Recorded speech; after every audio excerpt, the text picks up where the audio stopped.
welcome and good afternoon. I know it's a miserable, wet, rainy day out there, but it's very warm and sunny and friendly in here. It's an absolute pleasure to be hosting you all today. My name is Dr. Shirley Graham, and I'm the Director of the Gender Equality Initiative in International Affairs here at George Washington University, Elliott School of International Affairs. I'm delighted that today, during Women's History Month and during the week of International Women's Day, that we are hosting the US State Department's 11 International Women of Courage for 2023. Let me tell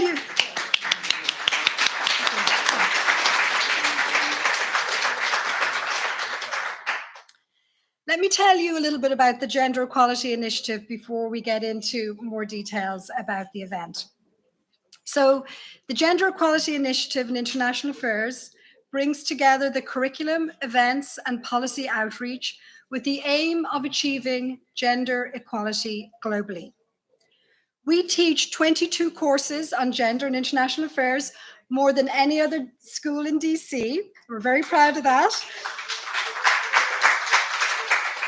And we have over 400 students taking our courses each year. The study of gender in international affairs is the study of power. Who has it? How is it wielded? Who is being marginalized?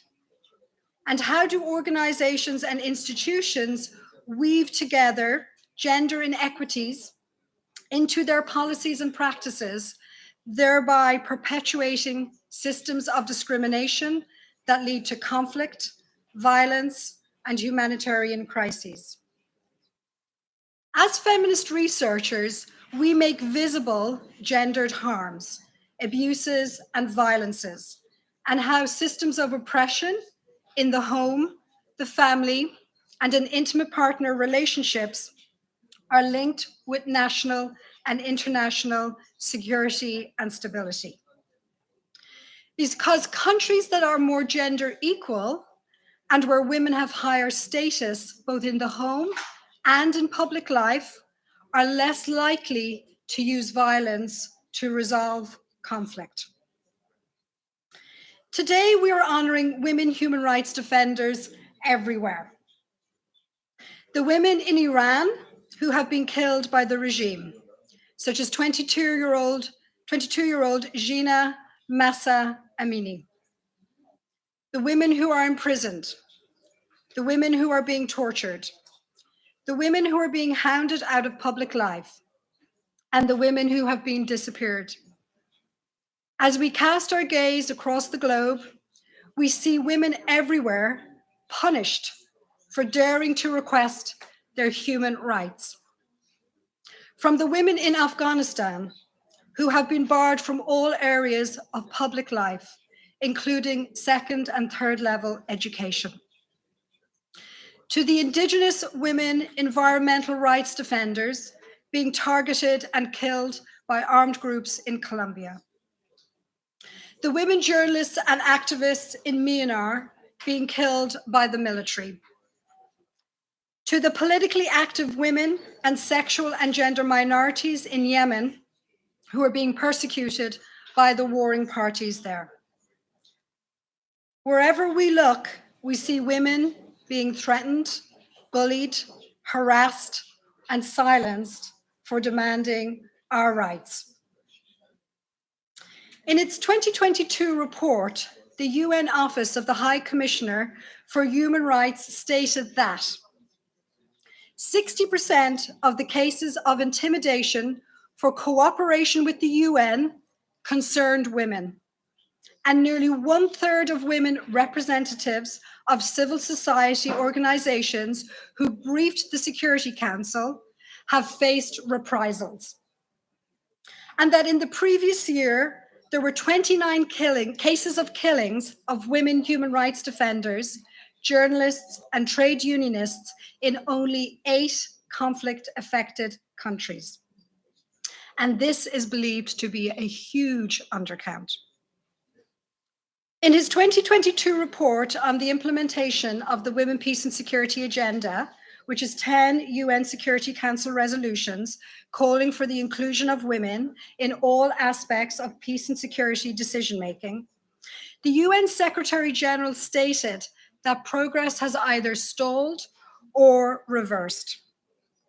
In fact, UN Women has reported that with the rise of right-wing populism, authoritarian regimes, and the control of women's sexual and reproductive health rights, with abortions now banned in many states in the US, as well as other countries such as Poland and Brazil, it will take another 300 years to close the gender gap if we continue at the current pace of change.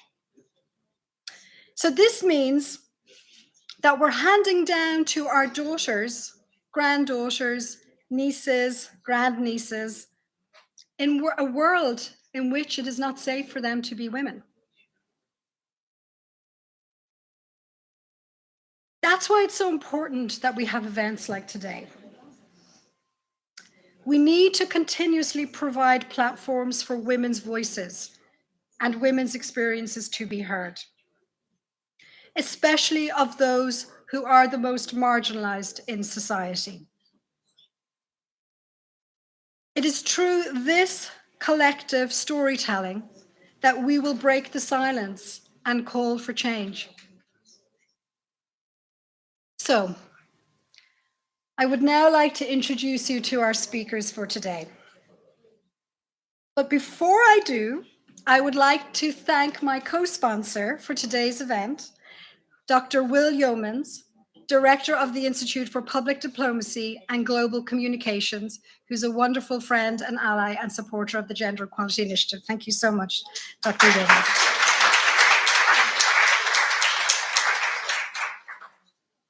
Now, I would like to introduce you to the three students who will be moderating today's conversation.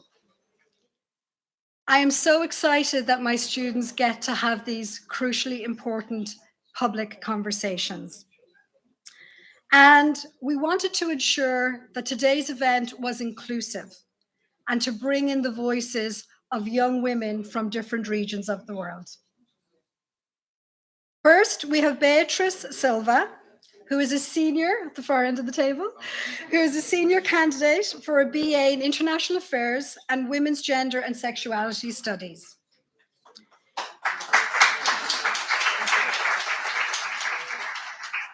There's more. She's the Vice President of the George Washington University chapter of the DC Student Consortium on Women, Peace and Security. And she also serves on the Executive Committee of the US Civil Society Working Group on Women, Peace and Security. Previously, she was a research intern at Emily's List and an education intern at the Inter-American Dialogue. Beatrice is from Brazil. Next, sitting closest to me, is Alka Pont. She is a graduate student undertaking an MA in International Affairs and Global Communications here at George Washington University. After working for more than 7 years in business management in various financial organizations, Citi, Invesco, and Standard Chartered, in both Nepal and India, she is now focusing on becoming an advocate for women's rights and gender equality in international affairs. And Alka is from Nepal.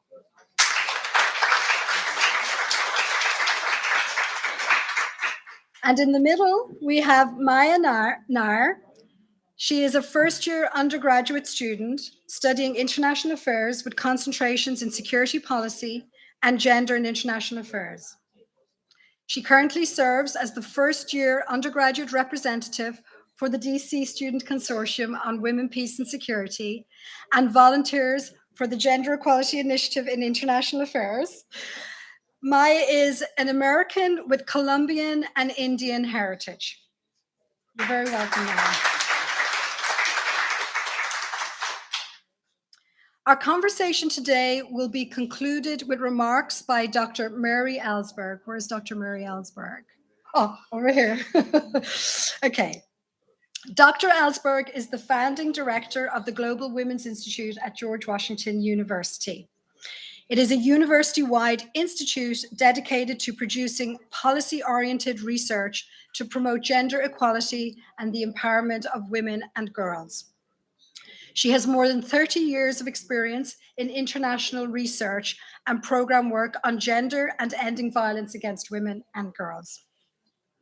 Dr. Ellsberg's deep connection to global gender issues stems not only from her academic work, but also from living and working in Nicaragua for nearly 20 years in public health and women's rights advocacy. Okay, now let me introduce each, yes, thank you, Mary.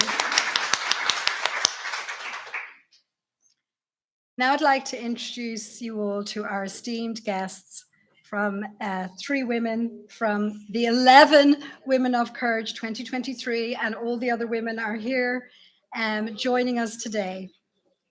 It is such a thrill to have you here. Thank you so much for joining us in this important conversation. Thank you. First of all, I would like to introduce you to Dr. Zakira Hekmat of Afghanistan. Dr. Zakira Hekmat founded the Afghan Refugee Solidarity Association in Turkey in 2014, where she has since worked tirelessly to advocate for the rights of all refugees and women. Thanks to Dr. Hekmat's efforts, many Afghans, especially women, girls, and minorities, have received access to refugee protection and asylum, especially since the fall of Kabul to the Taliban in 2021. You're very welcome, Zakira.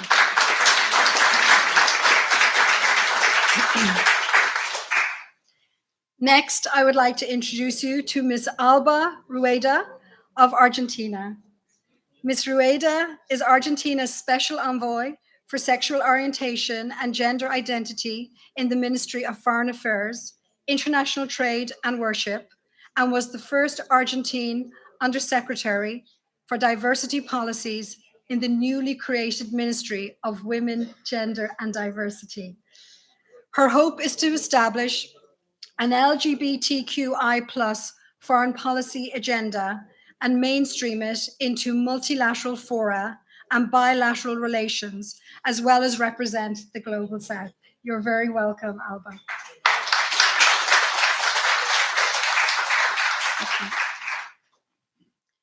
Now I would like to introduce you to Doris Rios of Costa Rica.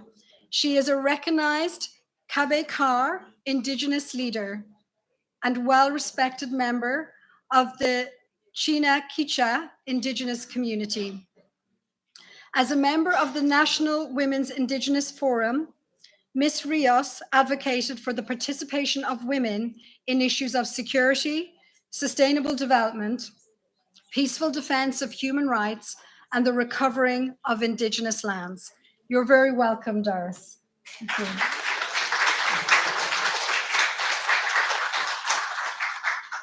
Okay, you will find more information about each of our panelists on the State Department's website. That was just a very, very, very brief introduction for everybody. So I'm now going to hand over to our panelists and our students to begin our conversation. And just to let you know, we're expecting this first portion of the conversation to last approximately an hour. And then we're going to open up for questions from all of you. So we look forward to hearing your questions in due course. Thank you so much. Thank you, Dr. Graham, for that wonderful introduction. It has been an amazing interaction that we had before this session, and to hear so many languages, yet it is not a barrier today. And we are here to celebrate that with this wonderful women we have here with us. Dr. Hekmat, she has her own journey where she had been abandoned from her middle school and her journey as a refugee, how she is building. And today she's a doctor working towards many women and children's and child upliftment who are refugees who come from Afghanistan. My question to her is, if you could share with us the journey that led you to advocate for refugees and how your work has evolved to address the changing needs of displaced communities. As an International Women of Courage Award winner, what has been the most significant impact of receiving this award on your work and advocacy program?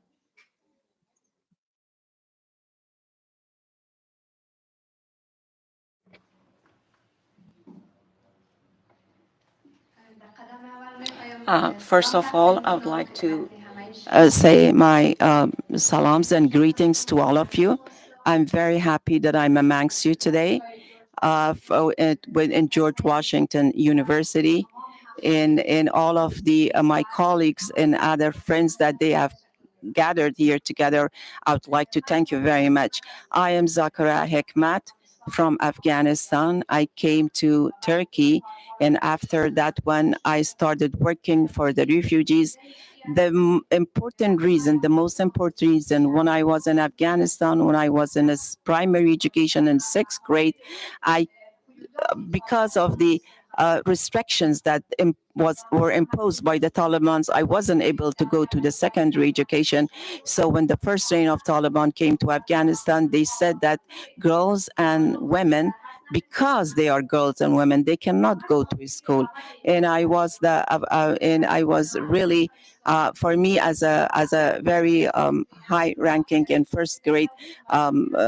In my class, it was not acceptable to sit in house. It was very painful for me, and also for my other friends, it was very much painful. So I decided not to stop. So I started secretly finishing my studies and my education, and with the help of my family and my teachers, we secretly studied. And that it wasn't like a short period of time. It was a long time, a very dangerous long time, because if the Taliban knew that we were studying there, they would probably kill our family and even my classmates and my friends. But we decided to,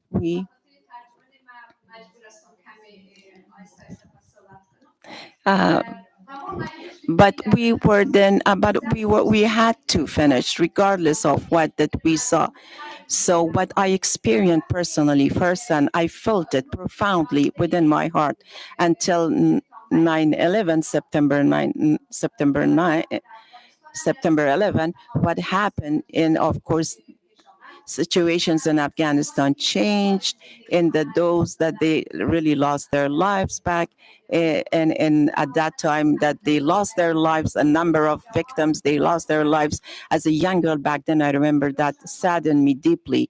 That may God bless their souls, and that because what happened when then the United States came and the international coalition, NATO came to Afghanistan, all the international community came to Afghanistan, that a door was open to us, and because we were like prisoners, it was not, we didn't have any humanitarian rank. So in 2001, I was really a young girl, and I didn't have any hopes for future. I really didn't know what future might look like. So what will happen to me? But when the doors were open, then we were able to come to schools. And then when I went to school, so they took a test from me, and then from the sixth grade I went to ninth grade. They promoted me to ninth grade, and then. So officially, I started my ninth grade in my school, because there was limitations in teachers, because that nobody really graduated. No girls was graduated from the school, and we didn't have any female students in the colleges. So there was really no teachers. So this was really a pain, a suffering that every single woman and girl really faced this one and experience. Unfortunately, we are still experiencing something like this now. So at that time, when I was in high school, I was a student, and the afternoon, even for the lower ranking classes that I was teaching, in a way that was also a teacher at that time.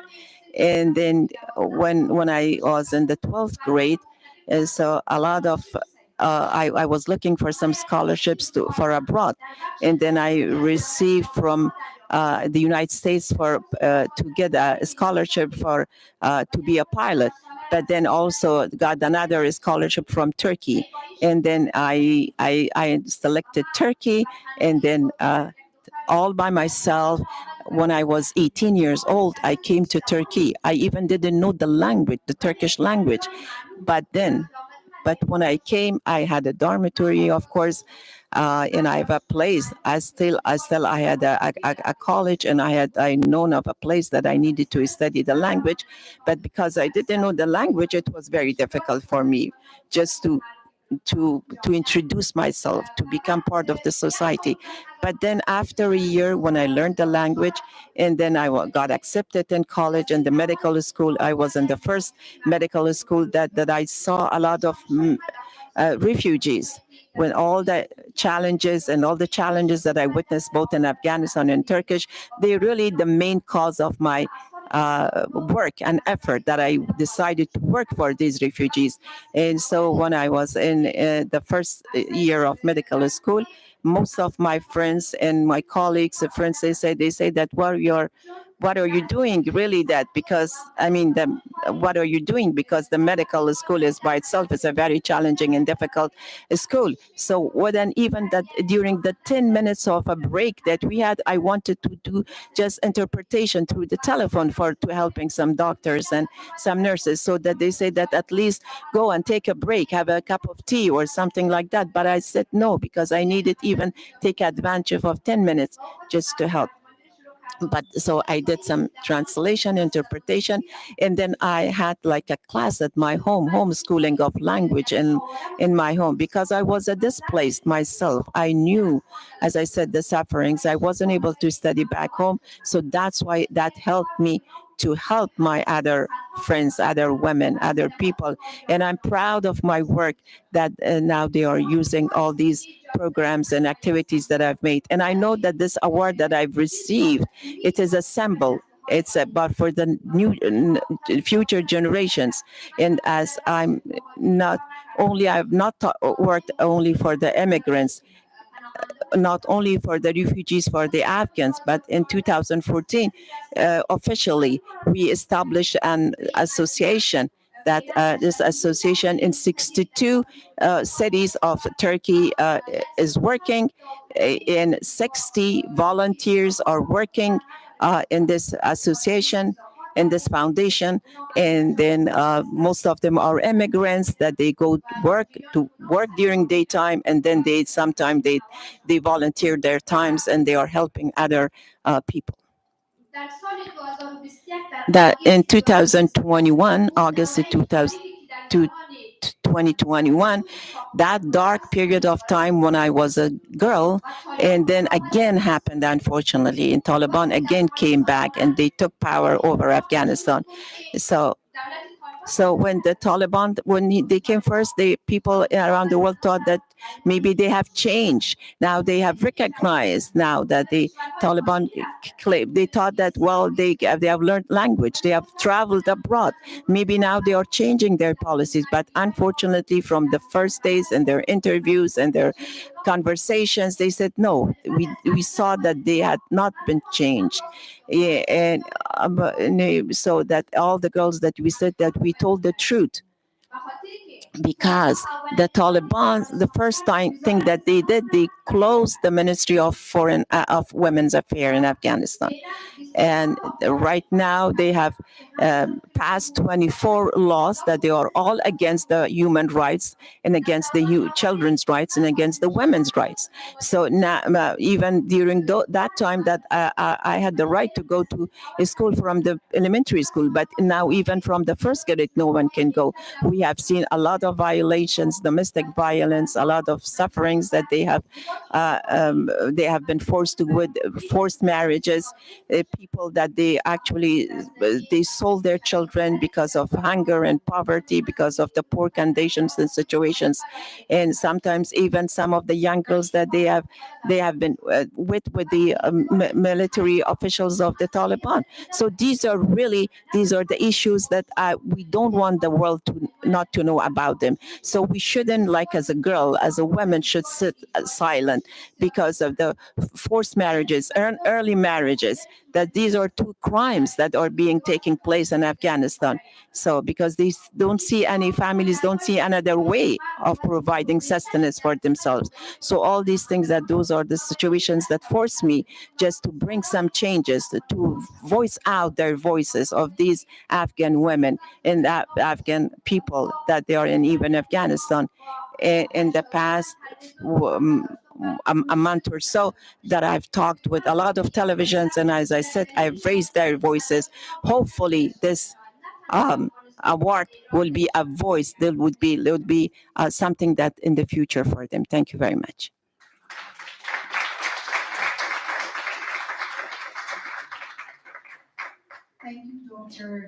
تشکر دکتر حکمت. میشنوم صدای من؟ صدای من رو میشنوی؟ دست بلند کن چی جان به انگلیسی. Okay, Ms. Rios, thank you for being here and congratulations once again. My question is, from your past experiences serving on both the National Indigenous Roundtable of Costa Rica and the National Women's Indigenous Forum, can you tell us more about your background working for the rights of Indigenous women and communities and its importance to the international community? Muy buenas noches. Es un placer. Thank you very much. It's an honor and a pleasure to be here, and thank you for this opportunity to spend time with you and to talk about the processes, specifically in my case in Costa Rica.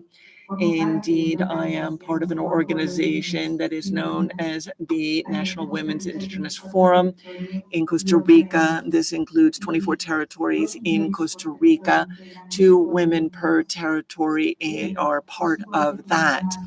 It is a forum that has existed for over 20 years, and I have been in it now for several years, and I have a number of people that I've been working with in that capacity again for some time now. Now, how is it that I came to form part of the National Women's Indigenous Forum of Costa Rica? Well, I come from an indigenous community that at the time was beginning to get its land back after it had been stripped of it. We had lost our land as a result of a decree, and I came from a family of very scarce resources, a very numerous family, many siblings. And we had extraordinarily challenging circumstances in my family. And one of these sets of circumstances that I saw was the long distances that we had to walk to be able to get to school, and the lack of fruitful activities afterwards. And this led a lot of people, both men and women, to fall into a number of different vices, including the excessive consumption of alcohol. And so we, in 2001, were able to get our land back.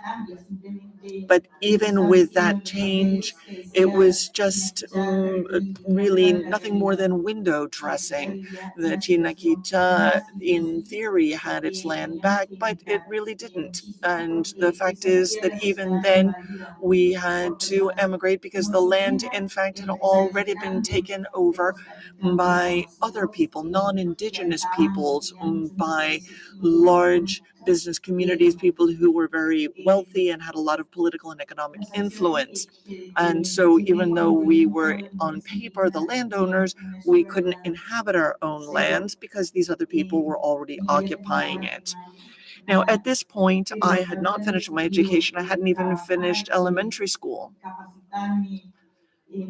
But I decided that the path forward was through empowerment, and that it was only through that I would be able to talk about how to ensure that our community was able to take the leadership in decision-making for our community.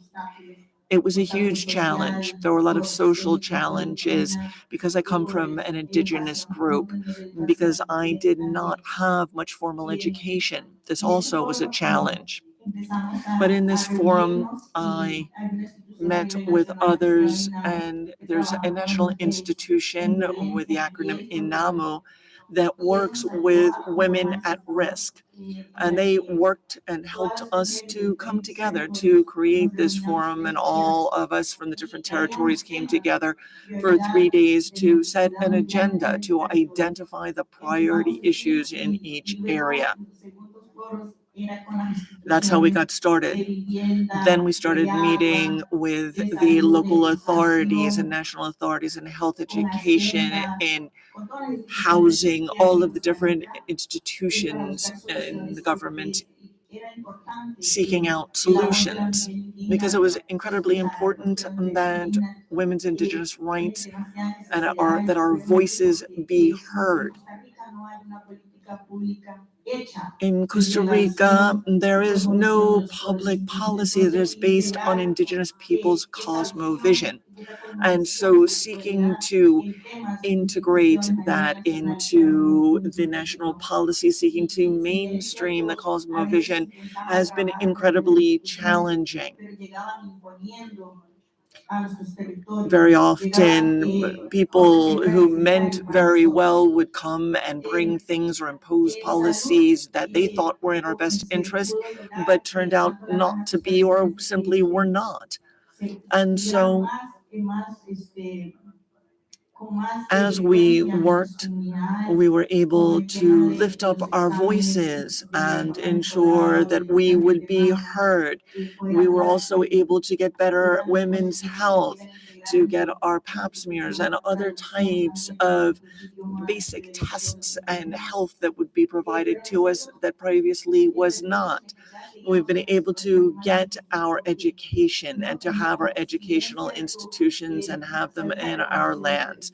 But going back to the question of land, again, we had this huge conflict. We had this huge issue over land ownership and control over that land. And that also meant that because we didn't control our own territory, we weren't able to even build our own schools. We could not build our own medical facilities. We could not find a place to teach our own language because we did not have access to our own territory. And so all of this fell to us as women to continue to share and to hand down the generations this oral tradition. And while that is worthwhile and important, we nonetheless, in 2018, decided to stage sit-ins at the community level, because there is a national law and also ILO 169, the convention, and other international agreements that we could turn to safeguard our rights and help to ensure respect for them. And so when we as Indigenous people talk about rights, the most basic right to us is to territory. It is to our land.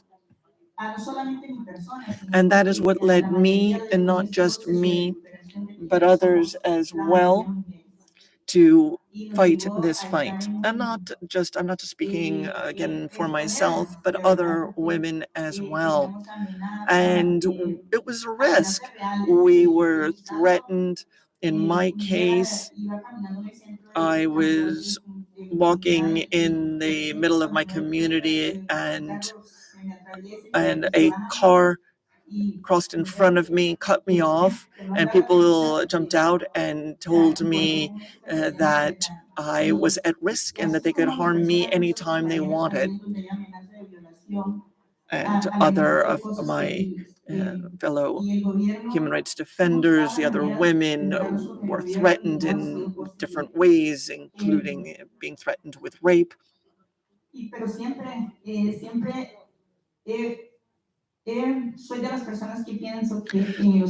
But I'm one of those people who believes that in conflict there must be dialogue. And not everyone always agreed with me on that. My community had decided to stand up and resist, But resistance without a search for solutions, particularly for women and girls, doesn't make any sense. And, men tend to think that resistance is the end in and of itself. But as women, we're looking for peace, tranquility, and for our children and for our families. And so we decided that we did want to sit down with the government. We did want to sit down and find solutions, because resistance and resisting for resistance sake is senseless. We needed to find solutions. And I was really in a tough spot, to be honest, because here we were, the women demanding solutions, and then the pressure of the men who were saying that the women were really too girly and didn't know what we were doing, and that we were just big crybabies. And so we said, if we are going to resist and if we're going to continue to suffer, then this whole fight is pointless. That was our attitude. And in Costa Rica, of course, as I'm sure you know, nationally, internationally, is held in tremendously high esteem. It's a country that is well regarded and well known for respecting human rights, and everything is good and happy. And perhaps we don't have the conflict that we have, or the violence that we're seeing in other countries, and the warfaring and so forth, but there is violence, not just against indigenous people, but also against our Afro-descendant and our trans populations.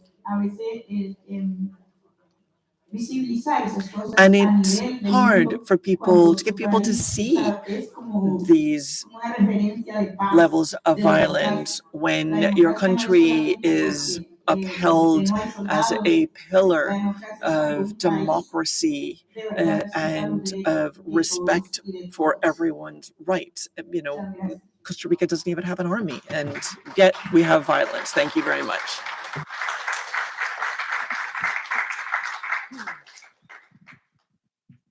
Señora Alba Rueda, it is an honor جای بسیار خوشبختی است که امرای خانمایی مثل شما woman to ever occupy a high position in government in Argentina. You have contributed to a number of policies that uplift and protect LGBTQI plus people, such as the Transgender Labor Quota Act, the Marriage Equality Act, and the Gender Identity Act. You also founded Mujeres Trans Argentina, a network of trans women that advocate for social justice for transgender people in Argentina. I could go on and on about all the wonderful things that you have done, but I would rather hear what you have to say. So please tell us a little bit about your work and why it's so important to Argentina and the international community.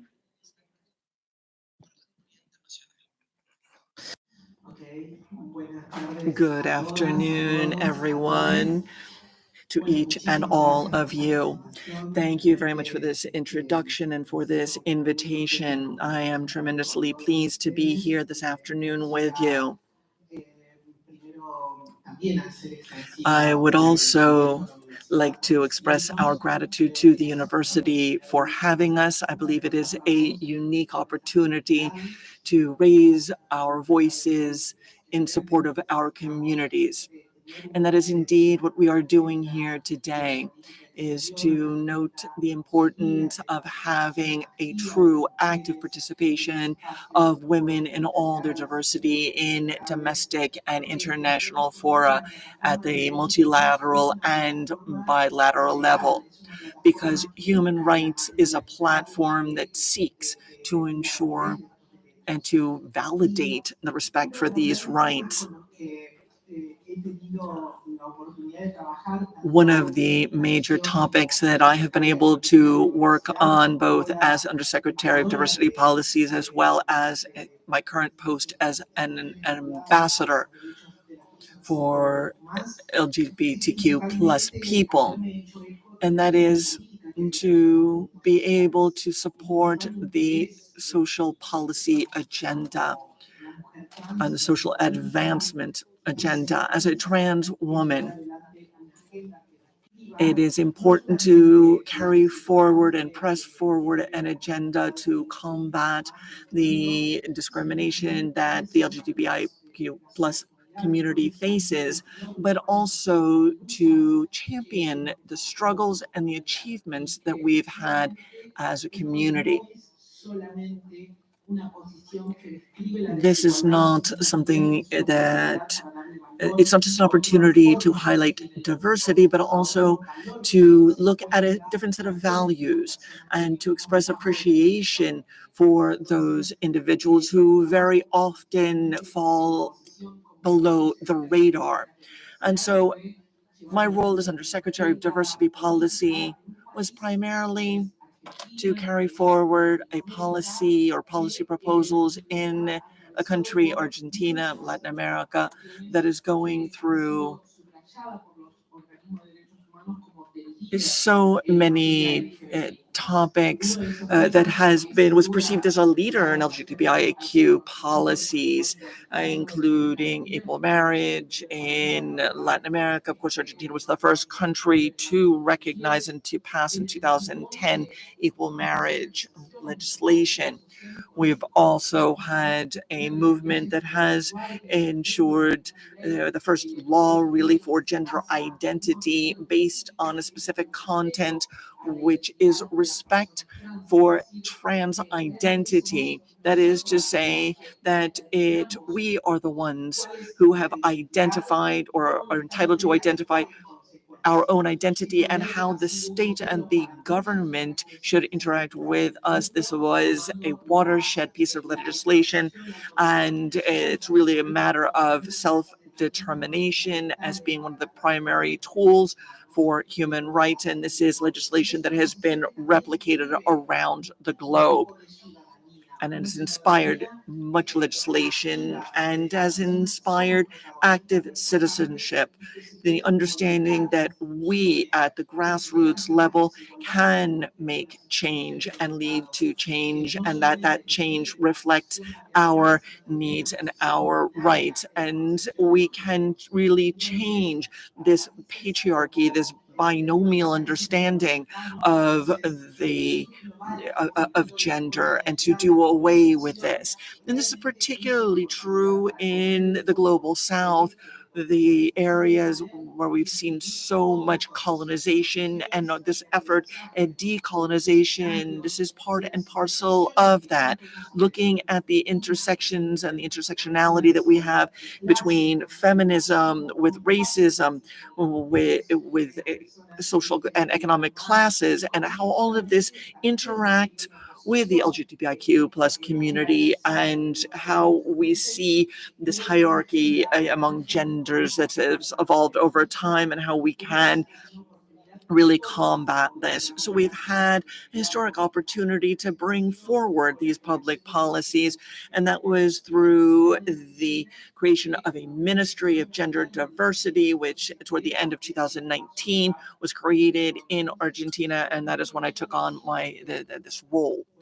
And I've already spoken at length, but what I'd like to underscore perhaps is that the political agenda that we've adopted in the ministry has to do with focusing on a trans feminist perspective, and that it should be those of us who are living below the radar, below the line of privileges, that can have a voice and a vote and be more present on the political stage. Obviously, the COVID-19 pandemic hit us extremely hard. We had just created this ministry, and 3 months later, we had these tremendous restrictions in terms of movement and our lockdowns and so forth that were quite draconian in Argentina. And that really had, again, a tremendous impact on trans women and revealed the tremendous vulnerability of trans women in our country. And that has, of course, been the priority in the work that we've been doing that has to do with, from this administration, with an effort to create a public policy that affects over 7,000 people that are receiving support, and trans people receiving, again, training and so forth for employment within the social sphere. That has been one of the most successful programs that we've had, job training that we did in 2020, even in the context of the pandemic. Argentina has made a huge step forward in a project or creating a piece of legislation that now requires that at least 1% of all public service jobs are reserved for trans individuals. And this is the trans quota law. And this is is extremely important, this Transgender Labor Quota Act, that has meant that the public service institutions have to meet this 1% quota. And the fact is that it's incredibly important to make our presence more visible and being proactive in that regard. And that's not the only important act, not the only important piece of legislation or actions that are important in recognizing the social movements as the protagonists in these efforts. Lastly, I'd like to note that when I started working at the Ministry of Foreign Affairs of Argentina, one of the priorities became putting a value not just in showing the development within an incredibly unequal set of circumstances. I mean, let's acknowledge first and foremost that our region is the most violent for trans women and the most unequal generally in the entire world. So we must acknowledge that we have assassination and murders of trans women. And in fact, the life expectancy of trans women is half that of other people. And so this gender identity, we are people who, because we are fighting for the recognition and the acknowledgement of our identity, it is unacceptable that we have this life expectancy that has been completely cut off, or is so brief and so short as compared to everyone else. And I want to note nonetheless that globally, we need to focus on the dialogue with other countries, whether it's North-South and South-South, to decriminalize our identity.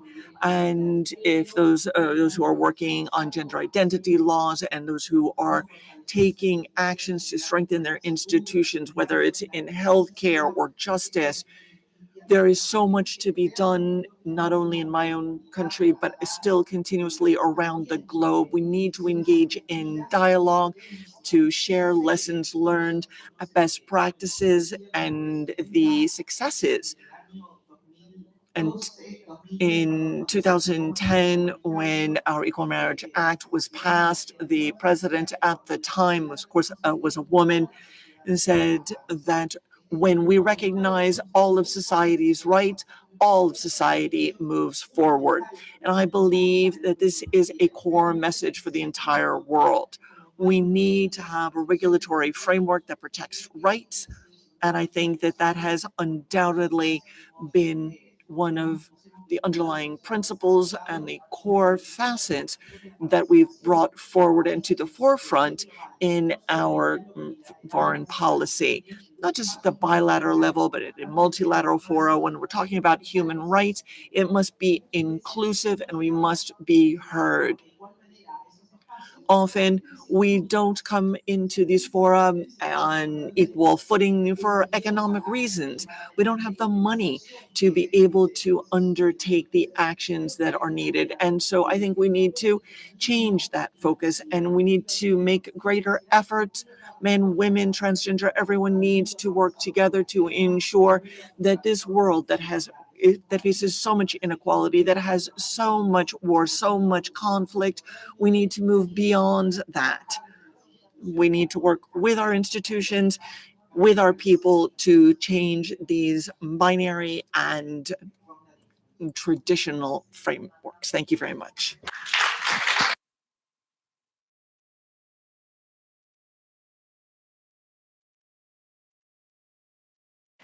We will now have 10 minutes for next set of questions because we would also want our audiences to ask questions to the speakers here. Dr. Hikmat, you've been doing a lot of work towards upliftment of Afghan refugee women and girls, which is significant and tremendous, and we can't thank you enough for that. My question is, what role do you see U.S. government playing or any support that is required to ensure that these Afghan refugees, especially women and girls, can receive adequate resources and assistance to rebuild their lives in the new community? And also, there are a lot of aspiring young women in GW who go through a lot of challenges and obstacles, but they want to make difference in their communities. What is your message to them?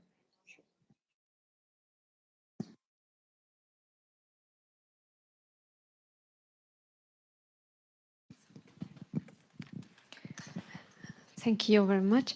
تشکر میکنم از سوالش.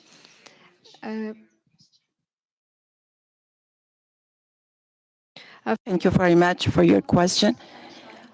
Recently, unfortunately, we are witnessing that the situation in Afghanistan is very tragic. And we are actually witnessing a crisis in refugee, not only inside Afghanistan, but also outside Afghanistan. In 2021, when the Taliban came back, the whole people were horrified. And you probably, I since seldom someone that probably saw that American airplane, and then, a lot of people said that because if he wanted to stay in Afghanistan and would be one of soldiers of Taliban, so he would rather go and sit on that plane and leave the country. And that was a tragedy around the world, as a matter of fact. And right, even now, the situation in Afghanistan is as such that no one can leave the home without a chaperone, with a male chaperone. Can you imagine that you're a young girl, you're a third year and junior in a college, and you're hoping and saying that I'm a young girl, and now you want to get for master's degree or for your PhD, and then somebody comes to you and say, no, stop. You cannot go back to school. You cannot back to college, and just to sit home. That by itself, it's unimaginable, unthinkable. But we are now thinking, we are almost like getting into the 21st century, 22nd century, but we are in the 13th century.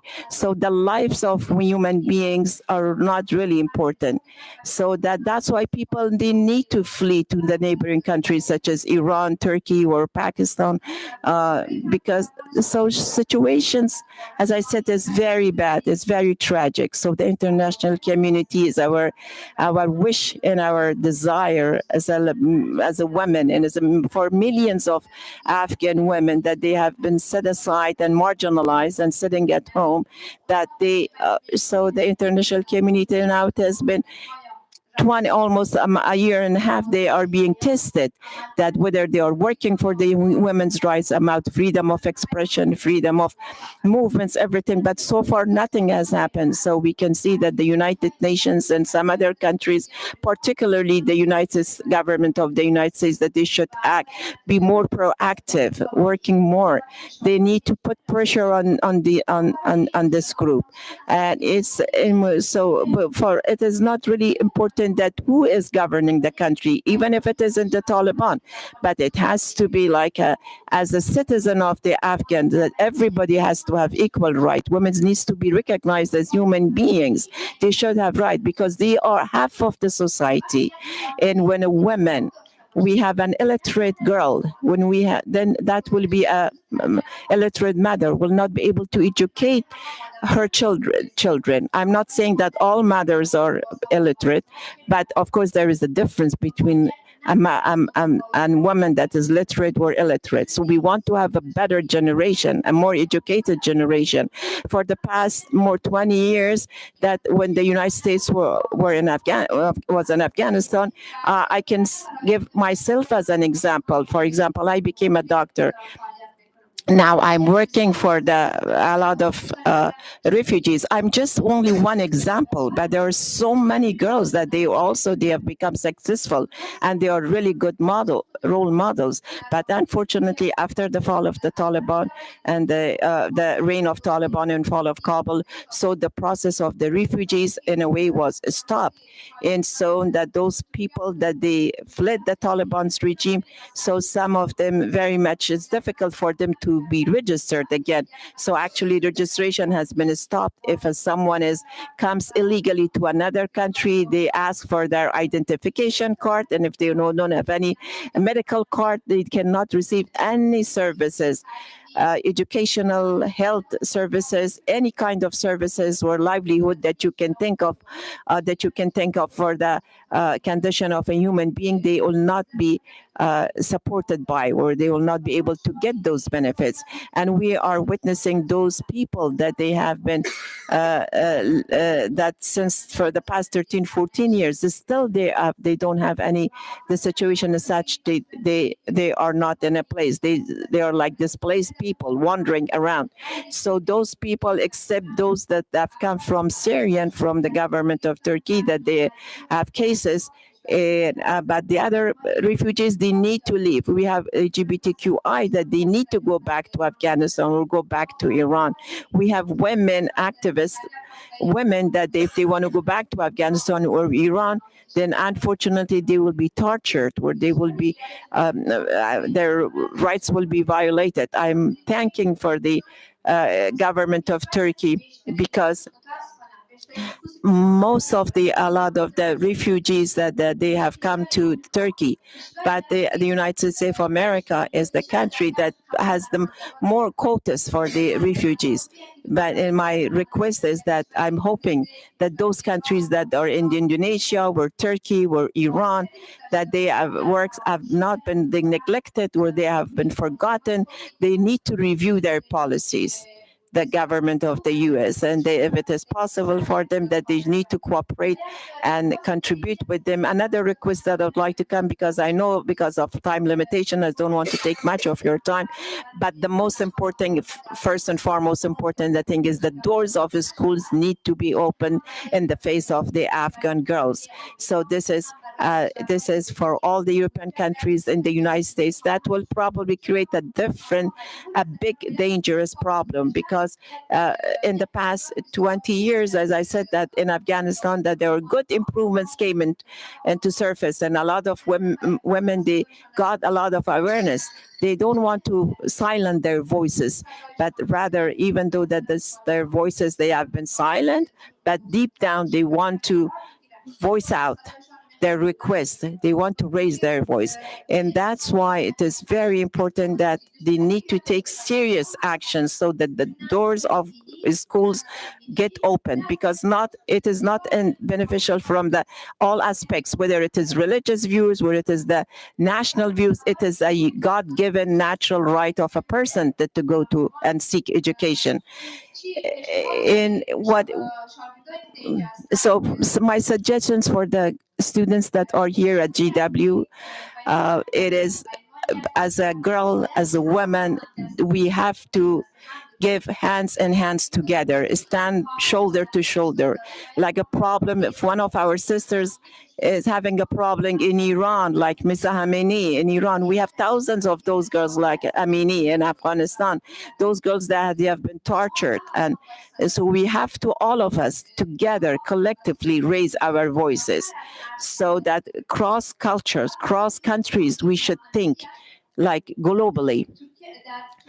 In Turkey, the condition is different because all those refugees and asylum seekers, they don't have any life there. In a way, for future destiny is very much unknown for them. But in the United States of America, situation conditions are different. Maybe that's why the immigrations or refugees is not that much of a big deal, but those refugees and those immigrants that they are in the Middle East or in the Southeastern Asian countries and other countries, they are living in a very poor conditions and situations.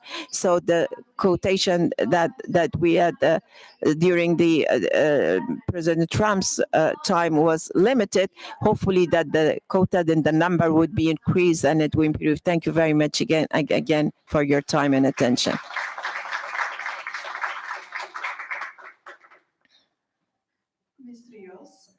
As the International Women of Courage Award is presented by the U.S. Department of State, what can the U.S. government do, whether it be diplomacy, aid, or anything else, to help your cause in Costa Rica? And as well, with there being many students, professors, and fellow academics here tonight, what can all of us do to support and get involved with Indigenous rights in Costa Rica?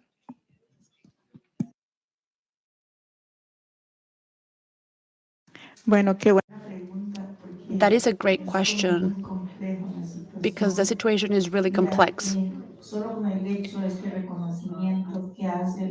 Only with the recognition given by the United States government alone is a great step. I didn't know until I got here when I met my fellow awardees about it, because I used to hear from the United States through the news and from them through the news, but listening directly from them it has had a great impact on me.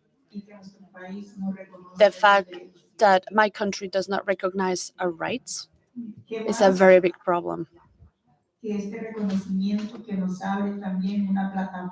This award opens up a platform to the world so that the world can hear us, so that the world can see that human rights are being violated in my country. There is violence against women, and it is an illness that is killing society currently. We need to create a joint agenda at the world level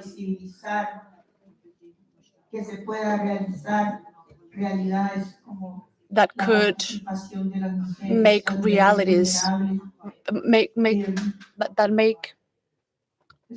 women's participation a reality.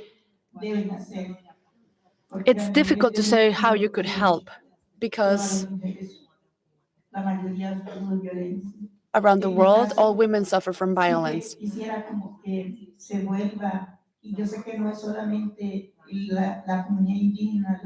I know it is not only my indigenous community that is affected, that is being killed for raising their voices. It is at the Latin American level too. People that are defending environment, access to their lands,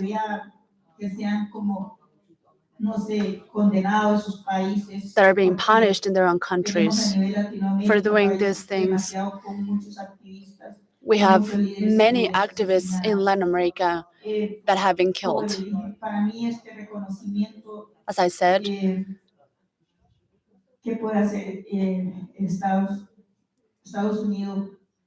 this award has been amazing. What could the United States do?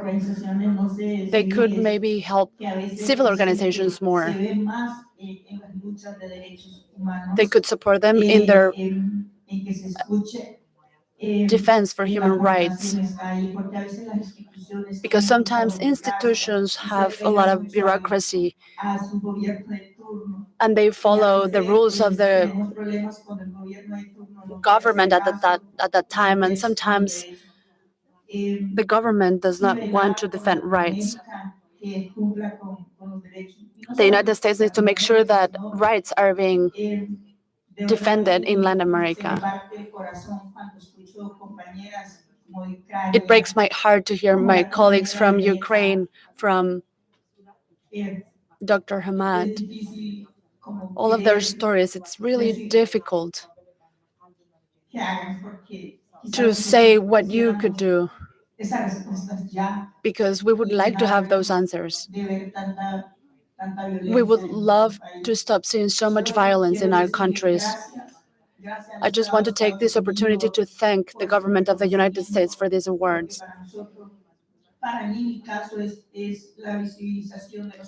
In my case, it gives us visibility.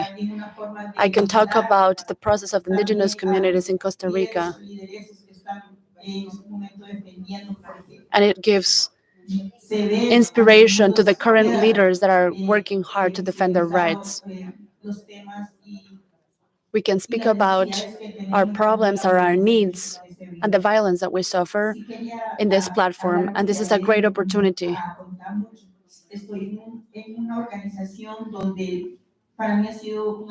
I work in an organization that has been wonderful for my personal life.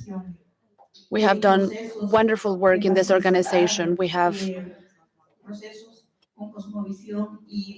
processes with indigenous worldview and women's view. I love your question.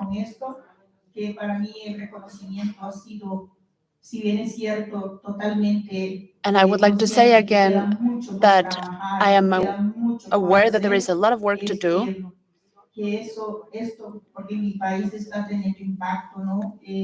My country is suffering a lot. We're suffering a lot also from the media when they talk about these topics.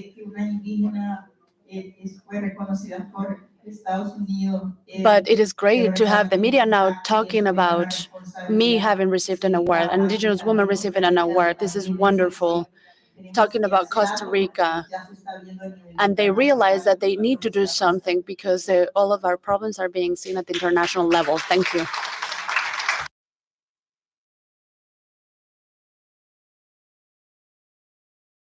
This is our final question before we start with the audience Q&A. And like my student colleagues, I would like to ask you, even though thanks to the work of people like you, Argentina has developed great policies to protect queer people, your country and mine and every country in the world still has a long way to go until we achieve equality. So how can the international community work collaboratively to help advance this cause? And how can all of us in this room and watching online, students, activists, academics, do to help queer people in Argentina?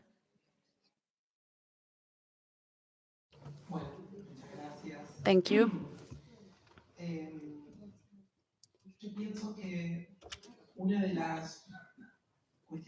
I believe that in order to have a basic participation, we need to be able to change our focus, the focus on our communities and the value of our words.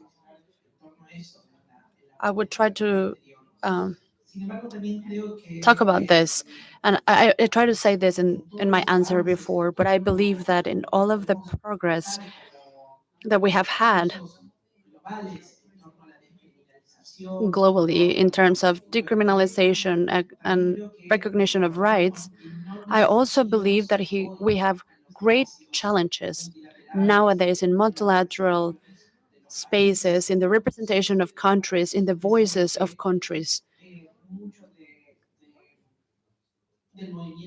You know that the anti-gender movement has gotten stronger around the world.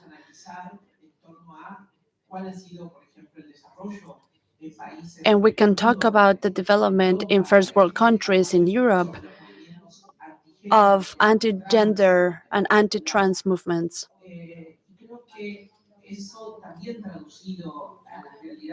I believe that if we translate this into the Latin American realities, it also happens in the academic fields, but also in religious fundamentalist spaces.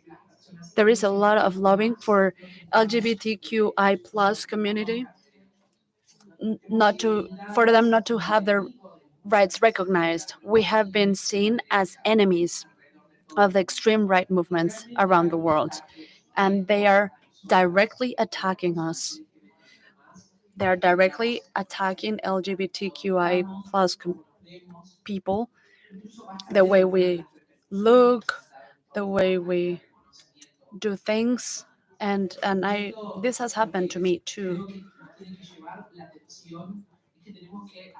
And we need to make greater efforts to continue giving visibility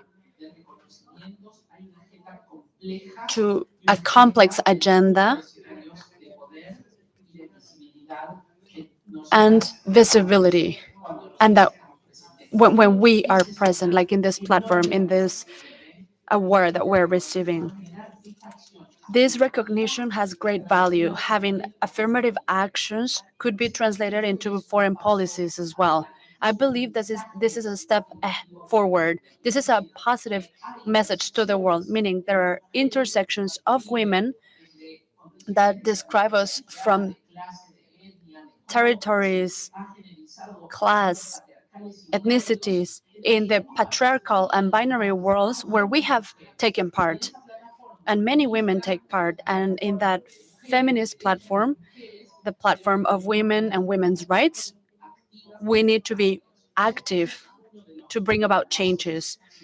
And I think that is one of the important steps. And then I should say that the attacks of the extreme right parties and of the government that is creating enemies in the LGBTQI plus community and fundamentalist religious communities that have conversion therapies and modified the gender identity of people or their sexual orientation, or all of the attacks that we suffer from on the streets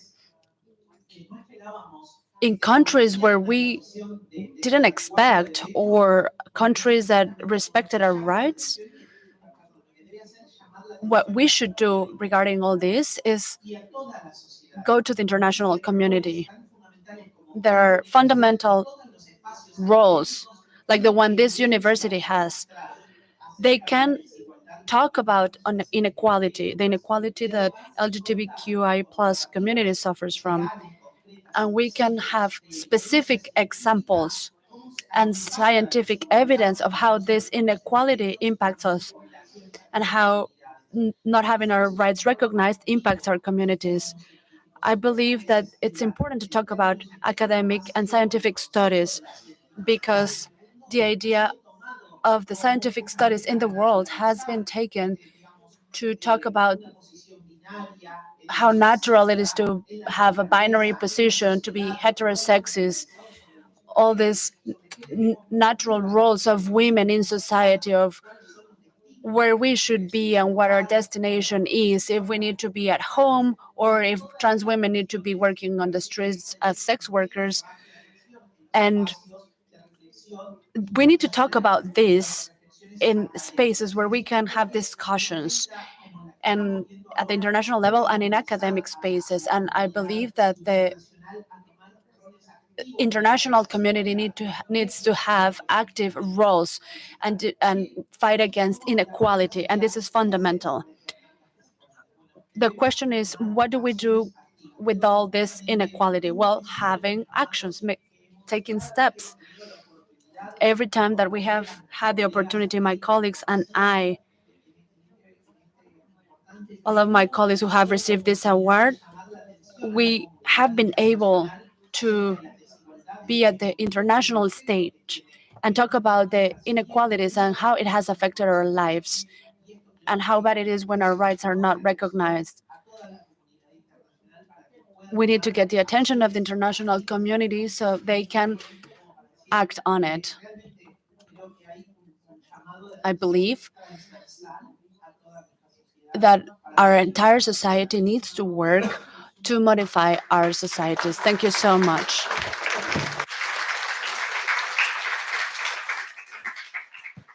All right. Thank you so much to our panelists for such wonderful answers and insight. I think we have time for maybe 1 or 2 questions, Dr. Graham. Yeah? All right. Please raise your hand if you'd like to ask a question. We have students somewhere that are going to be giving people mics. Do I see the mics? This one. Okay. So if you'd like to ask a question, please raise your hand, and we will get that mic to you. We have one over here on the right.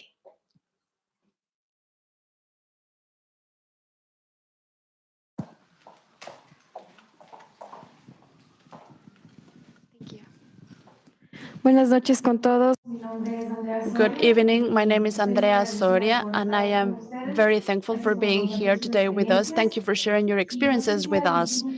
I would like to ask my question to Leader Doris Rios. I would like to ask you your opinion on how development projects can be adapted to the good living philosophy that is so important for the Quebecer communities in Costa Rica. Thank you. Por cierto, Thank you for the question. The organization that I belong to, of course, our national roundtable, the Mesa Nacional, does focus on buen vivir, on living well. And of course, based on our communities and from our communities, we have an understanding of how our work should progress. The concept of good living, of buen vivir, means for us access to our land, because for our community, it is the source of life. And so not just of the Quebecer people, but for all of us, that is this communication, this relationship with Mother Earth, with nature. Because we look at Mother Earth as something that is not there to be extracted from, but it is the source of our foodstuff, of our medicine. It is where we can sit and transmit our ancestral knowledge to young people and receive it from our elders, where the water has a meaning, where the wind has meaning. How can development take place from the outside? Well, only by building together, by ensuring that those who come in from the outside do so with an attitude of respect for our voices, our vision, so that we are positively, not negatively affected. I don't know if that answers the question.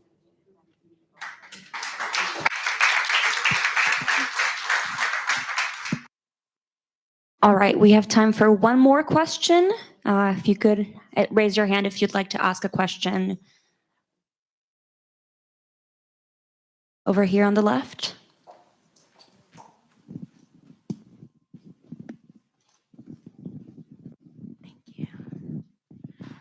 Thank you so much, everybody. You are 3 incredibly inspiring leaders in your community, and it's such a privilege to hear from you and have you associated with the United States through this award.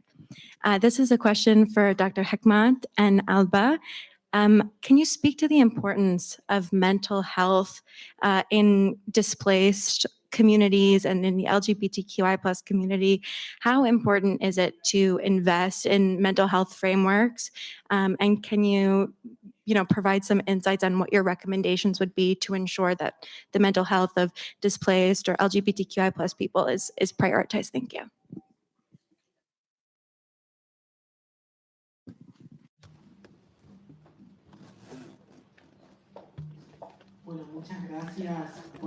Thank you for the opportunity to refer to the biggest paradigms of the LGBTIQ movement, which is to react to the creation of or belief that our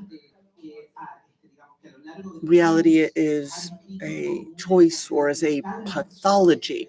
Very often, we've been treated medically and surgically, psychiatrically, seeking to delay or reverse our adoption of identity or our equality.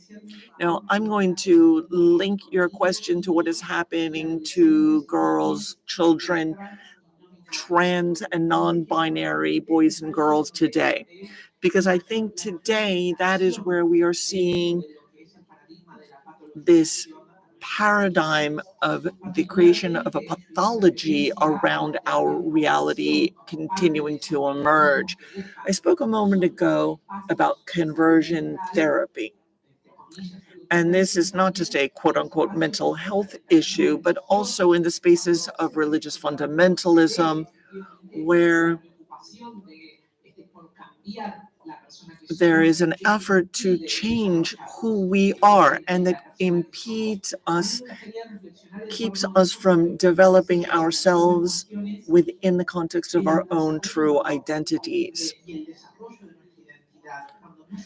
The development of our identity, when we are unable to express who we are, how we feel, is truly, I think, at the core of the issue and the crux of the problem, not just of an adult-centric, but also anthropologically centric vision, anthrocentric vision, and the understanding not only of all children, but particularly of LGBTQI plus individuals. Very often, our position is made more relative vis-a-vis other cis children. When a boy says, I'm a boy, when a girl says, I'm a girl, no one questions it. But when a young person says, I'm such and such, if they're not biologically associated with that, everyone questions it and tries to understand to send them straight to the psychiatrist to see why there's this quote unquote anomaly. And so this pathology, this pathologization, to coin the term, is tremendously harmful, and therefore we need to focus our mental health efforts on young boys and girls and in adolescents, because the harm that is created in terms of this messaging at that age is tremendous. The suicide rate and the self-harm rate among LGBTQI people, and the abusive rate of people, or the levels of abuse of people seeking to quote unquote correct our sexual tendencies or preferences or realities, is horrific. And it's important that government and academia do more research on this as well, to really bring to the forefront the horrors of these tremendous pressures. Again, looking at the rights of young boys and girls and trans individuals, people who need to identify as who they are without a label assigned to them. Thank you. میدانم وقت ما خیلی کمه به خاطر من خیلی خلاصه جواب میدم. I know our time is very limited, but I would like to answer briefly. I know as the questions, when a person is vulnerable during a war, who loses the family members, who loses a friend, and then that definitely that would put a lot of effect on mental health, and so that is that person is probably been a internally displaced person, and then as a refugee or an immigrant he goes to, because illegally they go to a different they cross the border, so that the person that they want to go with the people that they get bribery and money when they for example, when they go to Turkey, when some other countries, when they come in Turkey, and even in Turkey, there are a lot of discriminations are being committed against them. They cannot find job. So that is a part of psychological impact of it. It is a lot. So, for example, imagine a student like someone is a professor of college, and someone is that, and now when she goes to Turkey, then she sits home, and that will put a lot of impact on the psychological impact. I myself, we had some difficulties and issues. I've seen a lot of people, and then so there is a person that doesn't even cannot go to and refer to a clinic because they are not legally bound. They cannot even go back to their home country. So my association and my foundation is trying individually to help these people to some of the diseases that are very acute, that I send them prescription and I send them medicine. Send more than 160 women that they were pregnant women, and the I talked with the government of Turkey, and they give them kind of clinical services for them. So at least through those that they will all get some kind of professional mental health recovery. In my foundation, we have a psychologist in our foundation, and then one of the psychologists that in the United States, that when I go back to that in the United States, is 3 months ago, that she sent me a letter and saying that voluntarily I would like to work with you through online. Then I would like to give therapies and psychotherapy to these people. So one of my requests is that those people that are here tonight, and they speak English, so through the online we would like to have training language classes where they want to give that psychological therapy. So we need all kinds of help and all kinds of services. Thank you very much.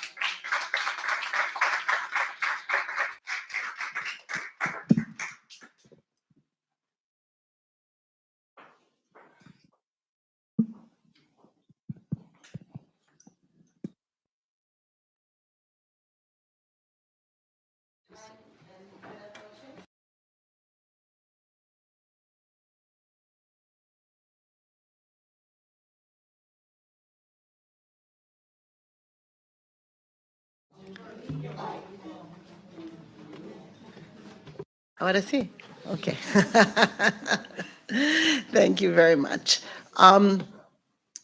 As Dr. Graham said, I'm the director of the Global Women's Institute at George Washington University, which is a university-wide institute. We work very closely with Dr. Graham and the Elliott School Gender Equality Initiative in International Affairs. Is it close enough? And we particularly do a lot of research and advocacy around violence against women, and particularly research in conflict areas. So if you're interested in our work, I invite you to look at our website. We also have an international program in gender and development that called Gender Pro that you might be interested in. Thank you so much for inviting me to give closing remarks. And thank you so much to the Department of State for bringing these amazing women here. It's been such an inspiration. We just, at the Global Women's Institute, we just celebrated our 10th anniversary yesterday. And we created also an award that we called Champions for Justice. And just yesterday, we honored three groups of women, Congresswoman Pramila Jayapal, who is the head of the Progressive Congress in the Progressive Caucus in the United States House of Representatives. Also Brisa de Angulo, who is a Bolivian activist for the rights of children and survivors of sexual abuse. And then the prize that we were most excited about was the 33 Nicaraguan women, ex-prisoners, who were just came out of jail 1 month ago yesterday, were sent on a plane to the United States with 200 men. It was 222 altogether. While they were on the plane, they were stripped of their rights and their nationality. Their names were erased from the civil registry, so their children no longer have parents and they can't get birth certificates or passports. And now they're stateless and homeless with no support at all and living really just on the solidarity of friends and individuals. I actually have the honor of having 3 of the women hosting them in my house right now. And I've been able to experience firsthand the enormous trauma that it means to be not only to have been incarcerated for years, many in solitary confinement in the dark, and now to be separated from their families with no possibility of seeing them and really no sense of how they're going to make their lives going forward. So I'd like to add them to the list of women of courage together with these women who are being honored today. I'm just remembering also, it reminds me that it was just a few years ago that right here we had a Nicaraguan woman, Amaya Copens, who had just been released from Nicaraguan prison then. At that time, this is a whole new batch of women prisoners. And I'm sure many of you were there and were incredibly inspired by her words. I'm so glad that the Women of Courage Award exists, because the role of women human rights defenders in the world is so vital and so critical and so often goes unrecognized.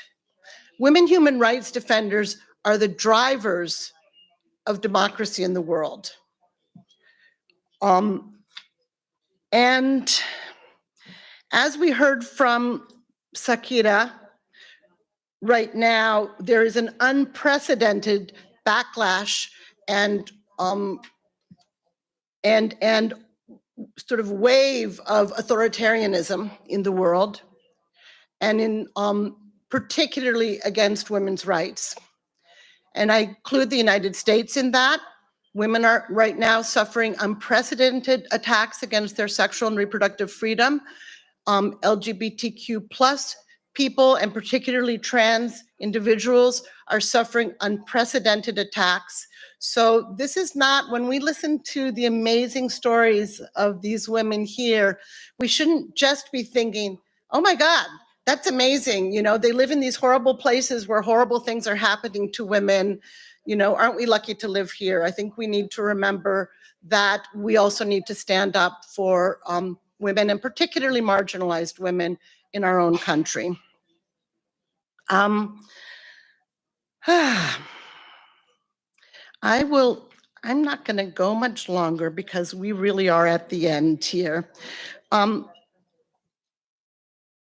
One thing that I'd like to say, I'm so glad that the US government is honoring these women during this week.